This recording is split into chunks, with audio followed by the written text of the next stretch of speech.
Kaya kinakasuhan si Rodante Marcoleta, it's because naging critical siya kay Ping Lacson. And si Ping Lacson talagang inaano siya, pinepersonal talaga siya ni Ping Lacson. Kasi okay na Senado pero si Ping Lacson hindi pa rin humihinto ng pag-atake kay Rodante Marcoleta. Kaya kasi inaatake ni Ping Lacson si Rodante Marcoleta kasi ibinisto ni Rodante Marcoleta si Ping Lacson kung gaano siya kakorap, kung gaano pinagtakpan ni Ping Lacson itong mga magnanakaw sa pera ng taong bayan sa flood control scandal diyan sa kanyang Blue Ribbon Committee. In-expose yan ni Marcoleta. Kaya humingi ng tulong itong si Lacson sa kanyang fellow Caviteño, 'di ba? Taga Cavite yan si Lacson. Tapos Cavite itong si Boying Remulla. Cavite din itong Department of Justice. O kita mo, 'di ba? So humingi siya ng tulong para idiin ito si Marcoleta, para ipahiya si Marcoleta. Akala siguro nito ni Ping Lacson, bakla si Marcoleta katulad niya, na uurong at magtatago. Pero sabi nga ni Marcoleta ready siyang makulong para lang maipakita sa taong bayan talagang pinaglalaban niya yung karapatan ng mga Pilipino na hindi dapat manakawan ng mga nasa gobyerno. So yan ang malaking issue natin dito ngayon, yung pagiging double standard. Tapos, ang problema natin, yung mga inilalagay nating mga tao sa gobyerno, puros mga magnanakaw puros mga kawatan, yun ang problema natin. Bumabanat tayo sa mga nasa gobyerno kasi supposedly inilagay natin yung mga tao dyan sa gobyerno para magtrabaho para sa atin. Inalagay natin sila dyan para ma-experience natin yung mga na-experience natin sa ibang bansa. Kami ba, ako ba, gusto ko bang pumunta ng Hong Kong para maranasan ito? Gusto ko pa bang pumunta ng Japan? Kung kaya ko nang makuha lahat ng mga nakikita ko dito sa ibang bansa, diyan sa bayan natin, diyan na lang ako. Ang sarap, there's no place like home. Kung sa tingin nyo ba, yung mga Pilipino, merong sapat na trabaho sa Pilipinas, do you think mag-a-abroad pa sila to work? Hindi na. Kung meron bang opportunity na yung mga nabibili ng mayayaman, nabibili din ng mga mahihirap katulad dito sa ibang bansa, meron tayo sa Pilipinas, sa tingin nyo, aalis pa ba yung mga tao dyan sa Pilipinas? Syempre, hindi na, di ba? So yun, bumaba na tayo sa gobyerno because hindi nila ibinibigay sa atin yung mga bagay na dapat nilang ibinibigay sa atin. Kasi every time na meron silang what do you call this, pinapangako sa atin sa tuwing may kampanyahan na umaasa naman tayo dun sa ipinapangako nila sa atin, sinisingil natin sila. So huwag kayong magagalit, lalo na yung mga troll. Kung naniningil tayo sa kanila, sabihin nyo, hindi nyo naman binoto bakit kayo naniningil? Ganun pa rin. Binoto mo o hindi, kapag nanalo na, presidente na siya ng buong Pilipinas. Kay Dilawan ka, kay Pulahan ka, kay Duterte supporter ka, kapag ka nanalo ka na at ikaw ang presidente ng Pilipinas, presidente ka na ng lahat ng Pilipino, hindi ka presidente lang ng mga bumoto sa iyo, hindi ba? May nagsasabi kasi sa akin, may mga nagsisend sa akin ng mga videos na hinehekel si Bongbong Marcos diyan sa Canada. So ang tanong,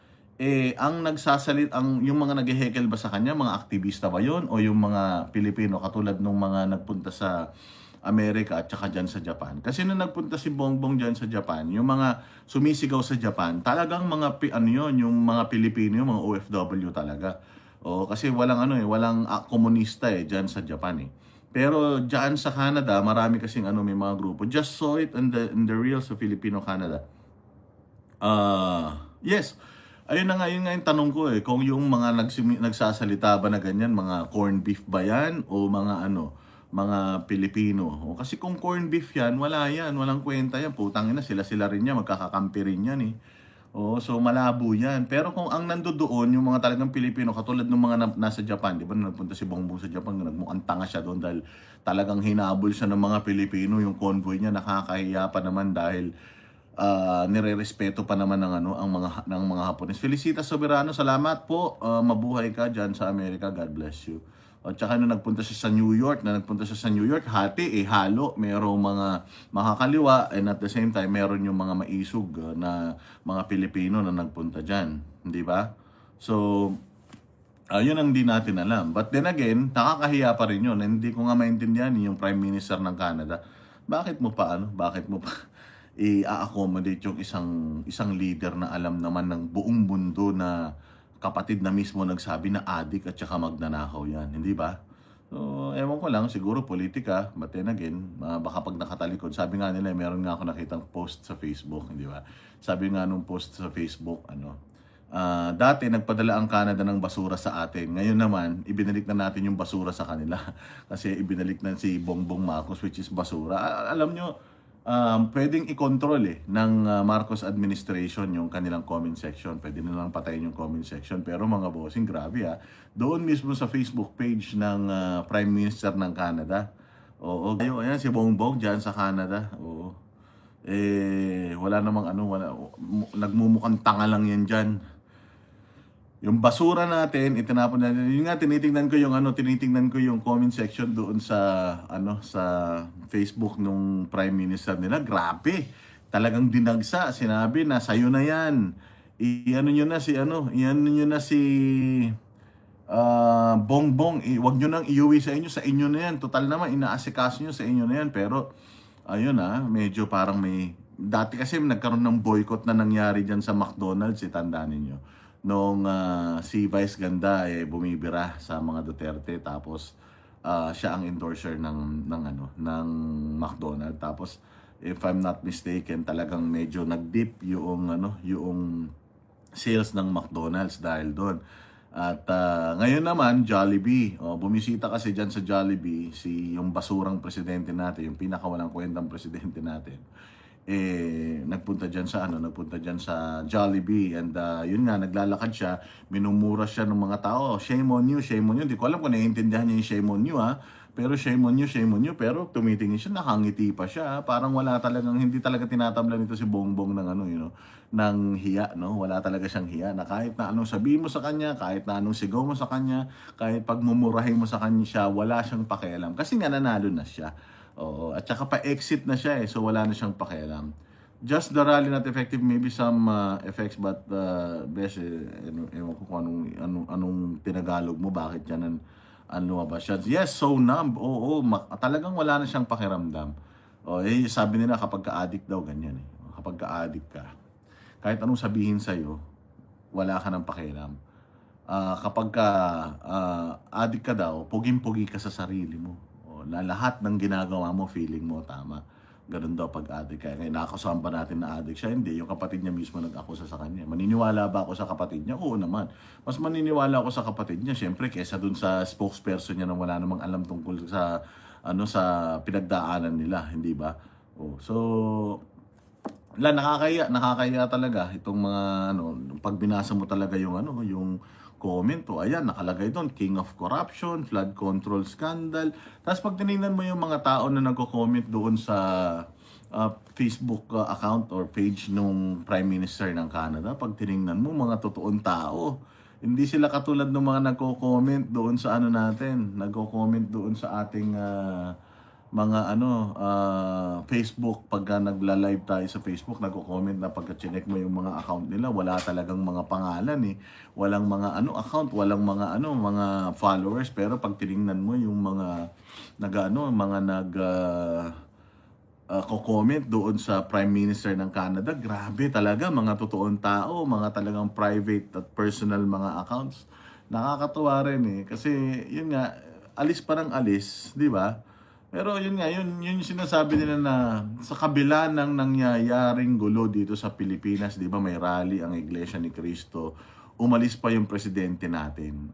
Maraming mga nagsasabi na bakit pa siya na nagkaroon daw ng ex-deal, kaya umalis na siya kasi initially sinabi hindi daw itutuloy yung pag-alis niya, pero biglang ituloy yung pag-alis niya, and then pag-alis niya the day after natapos na yung rally ng Iglesia ni Cristo. So ang tanong, nagkaroon nga ba ng ex-deal? Kasi maraming mga nag-aakusa sa Iglesia ni Cristo na nagrarally lang daw sila, pag nakuha na yung gusto nila, humihinto na sila, o ganun, may mga ganyan Kaya nga pinaliwanag ko nung nakaraan na palagay ko hindi naman ganun. Siguro naman, klaro na din sa atin na hindi yun ang layunin ng Iglesia ni Cristo, na hindi lang makasuhan si Rodante Marcoleta. Kasi kung totoo yung kumakalat na chismis na nakipag-ex-deal na sila sa gobyerno, Ayan na, nakita nyo naman kinasuhan na kahapon ng sa Sandigan Bayan si Rodante Marcoleta ng plunder. At mayroon pang tatlong kasali doon sa plunder na yan, si Mike Defensor at saka yung dalawang funders ni Rodante Marcoleta dyan. So ano ba yung naging issue niyan? Okay, paliwanag natin ng konti. Tapos kayo ang mag tumantya kung ano yung tama. Okay. So, tumanggap si Rodante Marcoleta ng pera, 75 million from a total of 75 million. 30 million kay 35 million yata kay Mike Defensor, or 30 million plus how many millions na lang doon sa dalawang other person na sinasampahan ng plunder. Sabi kasi sa plunder law, yun daw hindi lang daw, kasi lagi natin sinasabi is public funds, di ba? Public funds yung ginamit mo, ninakaw mo yung pera ng taong bayan, taxpayers money, ninakaw mo. Therefore, pwede ka ng kasuhan ng plunder. Sa plunder law pala, hindi lang basta pera ng gobyerno. Pagka meron kang ill-gotten wealth, meron kang tumanggap ka ng regalo, tumanggap ka ng kickback, plunderous yan. So, regalo. Pag ang regalo na natanggap mo, ang pera na natanggap mo, or ang kickback mo is more than 50 million, ayan na, dyan na ngayon papasok dyan sa plunder. Okay, paano ba nagkaroon ng problema dito? Nagkaroon ng problema dito, mga bossing. Nag-file siya ng Certificate of Candidacy ng December. Na siya ay tatakbo bilang senador sa May elections. Ngayon, January, nagbigay sa kanya ng pera itong mga tao na ito. So nagbigay ng pera sa kanya itong mga tao na to, si Rodante Marcoleta mismo yung umamin sa kanyang show sa Net25 na may nagbigay talaga sa kanya ng pera ng January na tinanggap niya na hindi niya inilagay sa kanyang sose kasi nga ayaw naman nung mga tao na mapangalanan sila. So parang hiniling na lang ng mga tao na yon na nagbigay sa kanya ng pera is utang na loob mo na lang yan sa amin, wag mo nang bayaran. So basically, binigay namin yan sa'yo, no strings attached, pero may utang na loob ka sa amin. Parang ganun yung pinalalabas nila. So ngayon, si Rodante Marcoleta tinanggap yon, and then nagkaroon ng eleksyon, hindi niya nilagay sa sose, nagkaroon ngayon ng kaso sa COMELEC. So yung kaso sa COMELEC, ang dinahilan ni Rodante Marcoleta doon sa kaso niya sa COMELEC is hindi niya ginamit yung pera na yun sa kampanya. Natanggap niya yung pera na yun, pero dahil nga ayaw nilang mapangalanan so hindi niya ginamit yun sa kampanya. At yun na yun. So kaya na-dismiss yung kaso niya sa COMELEC. Ngayon ang problema, yung dinahilan niya sa COMELEC, yun ang ginamit ng ombudsman para kasuhan siya. Na tumanggap siya ng pera kasi bawal nga ang tumanggap ng pera, lalong-lalo na gift ang any government official. Kasi technically, congressman pa siya during that time. Noong January 2022, siya ay congressman pa. At sabi nga nila, magsisimula lang daw, magiging legitimate candidate ka kapag ka nagsimula na yung kampanya, which is mga March yan. So yun. Ginamit ng ombudsman yung reason niya para ma-dismiss yung kaso niya sa COMELEC at yun ang isinampa sa kanyang kaso. Kumbaga, ang ginamit na ebidensya ng ombudsman is yung mismong mga statement niya sa kanyang mga panayam patungkol doon sa pondo na yun. So, kaya bang patunayan ng ombudsman na ng plunder itong si Marcoleta? Hindi natin alam. Pero kaya ba ni Marcoleta nalusutan itong kaso na ito? I believe so. Magaling man yan si Marcoleta at hindi naman yan magbibitaw ng salita si Marcoleta na ipapahamak niya yung sarili niya. So alam naman din natin na talagang ang motivation ng ombudsman is itong mabawasan talaga yung mga senador sa minority, yung senador na mga kaalyado ni Alan Peter Cayetano para diyan sa nalalapit na impeachment. Pero delikado ba si Marcoleta rito? Sabi naman ni Marcoleta, hindi naman siya natatakot makulong eh. So kung hindi siya natatakot makulong and nakita natin na kinasuhan naman siya ng ombudsman, ibig sabihin ano na yon, moot na yung yung issue, chismis na itong mga kapatid natin sa Iglesia ni Cristo ay huminto dahil nagkaroon na ng ex-deal. O, bakit nga ba huminto yung Iglesia ni Cristo? Magastos din kasi yan, mga bossing. Napakahirap din kasi. Sabi nito, sabi ni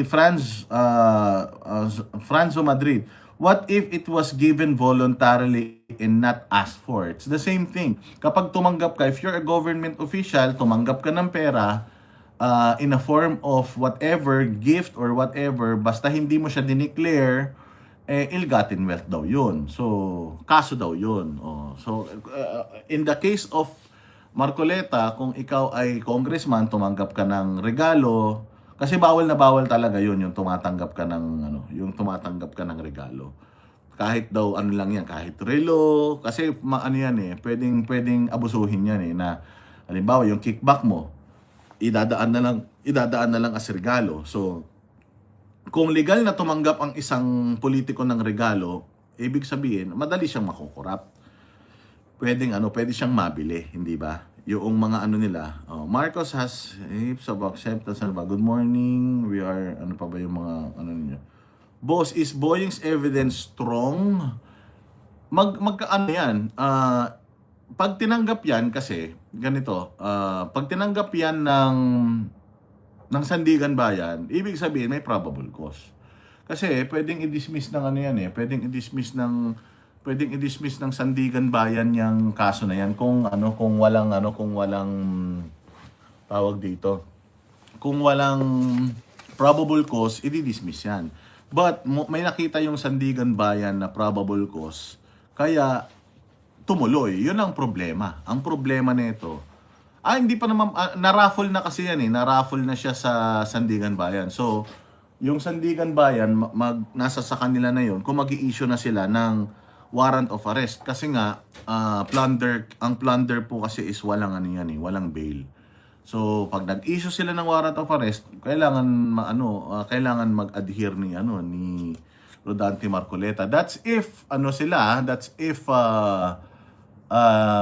yung kasi maggaano pa yan magsasagutan pa yan doon nga tayo naiinis hindi ba? Naiinis nga tayo kasi supposedly dapat magsasagutan pa yan bago mag-issue ng ng warrant Pero ang nangyari kasi kay Bong Revilla at kay Jinggoy Estrada is hindi nila alam na may kaso sila, hindi nila alam kung ano yung kinakaso sa kanila, ni hindi pa sila pinapasagot doon sa mga ikinakaso sa kanila, ikinulong na sila. Yun ang problema. Why did other politicians accept donation? Like the mayor allegedly donated 240 million to BBM. Ayun na nga, dyan na nga lumalabas yung double standards sa sa ombudsman. Kasi, wala namang actually complainant kay kay Rodante Marcoleta di ba? Ang mismong itong ombudsman yung gumawa ng investigasyon para makasuhan si Marcoleta. Na katulad din kay Inday Sara, di ba? Sinisilip nila yung confidential funds ni Inday Sara. Pero kung titingnan mo, mas malaki yung confidential funds ni Bongbong Marcos. At kung pag-aaralan mo, mas lalong walang napupuntahan yung confidential funds ni Bongbong Marcos compared kay Inday Sara.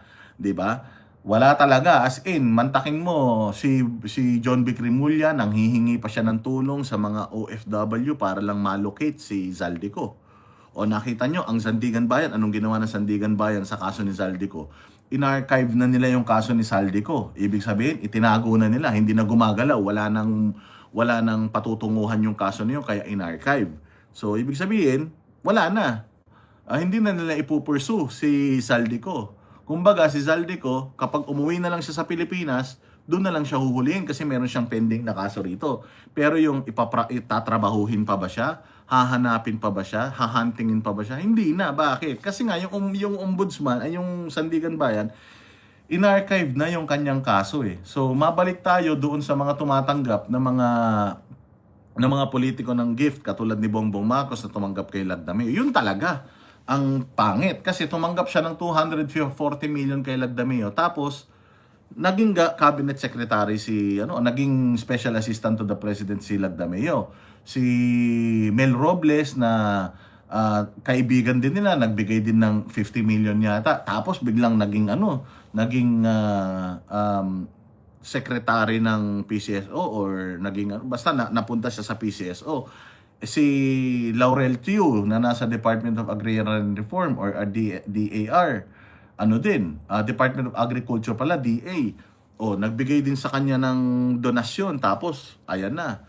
Naging DA secretary na. Maraming salamat kay Trixie Bertodazo. Salamat sa iyong pakulay. God bless you dyan sa Europe. Thank you very much sa inyong appreciation sa ating pagla-live. So, ayun, double standards talaga ng gobyerno. Sana kung inimbestigahan nila si Marcoleta, sana imbestigahan din lahat ng mga tumatanggap ng campaign donation, campaign funds. O kaya tumatanggap ng pondo. Kasi tinan mo, kung bibigyan mo ng weight, kung titingnan mo yung weight ng kasalanan, kung talagang may kasalanan si Rodante Marcoleta, hindi naman tumanggap si Rodante Marcoleta ng pera ng taong bayan. Hindi naman siya tumanggap ng pera galing sa DPWH. Hindi naman siya tumanggap ng pera galing sa mga proyekto. Tumanggap siya ng pera galing sa mga tao para na ang ibig sabihin ng pera na yun is utang na loob. So para sa akin na kung totoong nangyari yun na violate niya yung pagtanggap ng regalo na violate niya. Pero kung titingnan mo, may naagrabyado ba ng mga Pilipino? May ninakaw ba na pera ng taong bayan? Galing ba, ito bang mga tinanggapan niya ng pera? Kung meron kung totoo ito bang mga tinanggapan niya ng pera, nakinabang ba sa kanya nung siya ay congressman? Nakinabang ba sa kanya nung siya ay, senador? Kasi kung titingnan mo yung kay Erwin Tulfo, ang nagbigay sa kanya ng campaign funds, kontratista ng gobyerno. O yun, may conflict of interest. Si Mike Defensor ba, meron bang kontrata sa gobyerno? Kontratista ba siya? Taga DPWH ba siya? Hindi. Let's say for example, totoong tumanggap si Marcoleta. Naka-apekto ba yun sa buhay ng mga Pilipino? Yung tinanggap ba niya na pera? Galing ba sa nakaw yun? Legitimate naman itong mga negosyante na ito. Pera nila yung ibinigay nila sa kanya. Hindi naman pera ng gobyerno na nilaban nila tas ibinalik sa kanya katulad nung kay Janet Lim Napoles, di ba? Kasi yung kay Janet Lim Napoles, pera ng gobyerno yun. Nilagay sa NGO niya. Tapos, nilabhan yung pera, ibinalik sa senador. Ganun ang nangyari nung kay Janet Lim Napoles. At involved si Bongbong Marcos dyan sa Napoles scandal na yan. Hindi ba? So, double standards talaga. Anong mas ipaprioritize ko? Yung kaso ni Martin Romualdez na tumanggap ng pera galing sa flood control scandal, tumanggap ng pera galing sa DPWH, diniliber ng 18 o 22 Marines, tumatanggap ng mga mali-malitang pera. Ano mas aasikasuhin ko? Yung gumastos ng pera ng taong bayan, tumanggap ng pera galing sa pera ng taong bayan, o tumanggap ng pera galing sa pribadong sektor? Sinong uunahin ko? Parehas lang nalabag sa batas. Pero kung titingnan mo, mas may bigat yung paglabag sa batas ni Romualdez dahil tumanggap siya ng pera galing sa pera ng taong bayan. Di ba? Ganun lang naman yun So, dapat ang inuuna, hindi ko naman sinasabi na hindi dapat kasuhan si Marcoleta. Ang sinasabi natin dito, dapat si Martin Romualdez ang inuuna nila. Si Sandro Marcos dapat yung inuuna nilang imbestigahan. Dahil ang una nilang iniimbestigahan, si Kimbo. Lumabas yung pangalan ni Kimbo dyan. siya ang Appropriations Committee Chairman na pumalit kay Zaldico at nagpasa ng 2026 budget, 'di ba? So dapat yan yung mga inuuna. Sino pa? Yung mga nakatanggap ng maleta di umano. Halimbawa, si Trillanes naman kasi hindi na siya hindi na siya taga-gobyerno nung tumanggap siya ng pera galing dito sa flood control, pero plan de rus pa din yan kasi pera ng taong bayan pa rin yan kung totoong may tinanggap siya. Tapos sino pa ba yung mga tumanggap? Yung sila Abante. Tapos yung namatay daw na Akop, may tinanggap din yun, patay naman na yan. So hindi na rin natin pwedeng singilin yan. But marami pang mga buhay na mga congressman na nakatanggap di umano ng pera galing sa flood control scandal. Bakit hindi yun ang kinakasuhan? Bakit mo kakasuhan si Rodante Marcoleta na tumanggap siya ng pera galing sa mga pribadong tao? Hindi ba? So yun ang yun ang isang malaking problema doon, yung double standards talaga. Alam naman natin na ang gobyerno natin ganyan naman talaga. At alam naman natin na talagang kaya kinakasuhan si Rodante Marcoleta, it's because naging critical siya kay Ping Lacson. And si Ping Lacson talagang pinepersonal talaga siya ni Ping Lacson kasi okay na Senado pero si Ping Lacson hindi pa rin humihinto ng pag-atake kay Rodante Marcoleta. Kaya kasi inaatake ni Ping Lacson si Rodante Marcoleta kasi ibinisto ni Rodante Marcoleta si Ping Lacson kung gaano siya kakorap, kung gaano pinagtakpan ni Ping Lacson itong mga magnanakaw sa pera ng taong bayan sa flood control scandal diyan sa kanyang Blue Ribbon Committee. In-expose yan ni Marcoleta. Kaya humingi ng tulong itong si Lacson sa kanyang fellow Caviteño, 'di ba? Taga Cavite yan si Lacson. Tapos Cavite itong si Boying Remulla. Cavite din itong Department of Justice. Kita mo, 'di ba? So humingi siya ng tulong para idiin ito si Marcoleta, para ipahiya si Marcoleta. Akala siguro nito ni Ping Lacson, bakla si Marcoleta katulad niya, na uurong at magtatago. Pero sabi nga ni Marcoleta ready siyang makulong para lang maipakita sa taong bayan talagang pinaglalaban niya yung karapatan ng mga Pilipino na hindi dapat manakawan ng mga nasa gobyerno. So yan ang malaking issue natin dito ngayon, yung pagiging double standard.